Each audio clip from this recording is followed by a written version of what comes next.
Children's well-being is becoming even more of a focus within the early years community.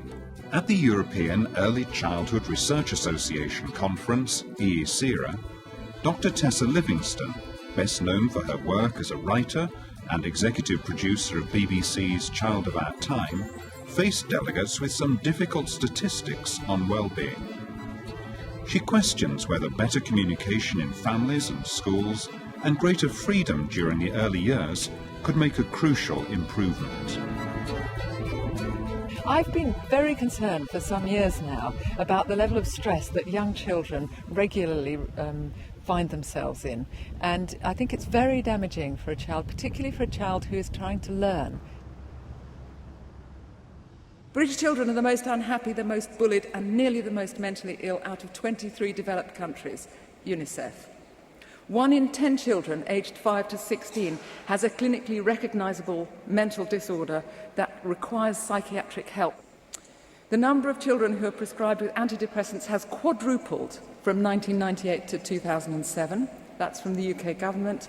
And 91% of adults think that their children are more unhappy than they were as a child. And that's from the recent Good Childhood project. These are shocking statistics. Mental health issues include violence, general anxiety. There's an increased recognition, of course, of ADHD, autism, Asperger's, as well as that. Grief, for instance, in context of broken homes, that's on the up. Single parents, stressed and often much maligned, working long hours with low wages and general money worries, also on the up. Exam stress, this is relatively new for such young children. To do well seems more important. Lack of playtime, again, very recently measured. Poverty, attachment issues, body image dysmorphic syndrome on the rise. Communication issues. School teachers are telling us that more children start school with communication problems than they used to. And finally, despair and suicidal thoughts. It's a sorry picture.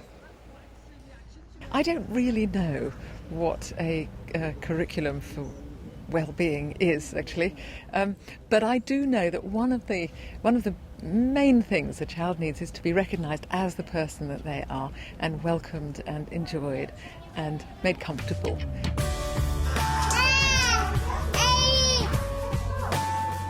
I believe very strongly that children, even at school, need to be able to chat, which might be about anything, and it might be around something that you're making or doing.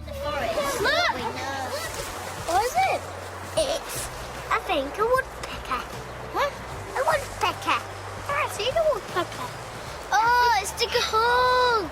It's everybody talking, and it's not a piece of learning. It's not saying count up the number of forks there are or anything like that. It's just about talking about what they think is interesting and fine to talk about.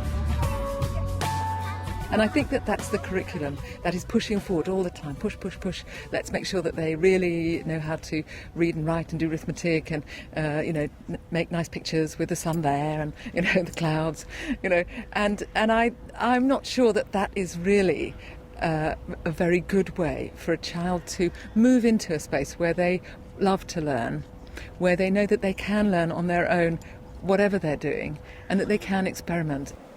Somebody called this the era of the battery child. This is a slide of a group of people, starting with a child who was only allowed to go 300 yards, which is pretty good actually for this day and age. His mother Vicky, aged 8 in 1979, was allowed to go to the swimming pool half a mile away. His grandfather, Jack, in 1950, could wander in the woods alone at roughly a 1 mile radius. And these are all 8-year-old children. And his great-grandfather, George, aged 8 in 1919, was allowed to walk 6 miles there and 6 miles back to go fishing for the day. I don't think that life has got that much more unsafe. I think that we have got that much more worried. And that's one of the reasons why children are finding it difficult to grow up and to have adventures. All of these contribute to the low rate of well-being in this country. We and you are part of the solution. Thank you very much for listening to me.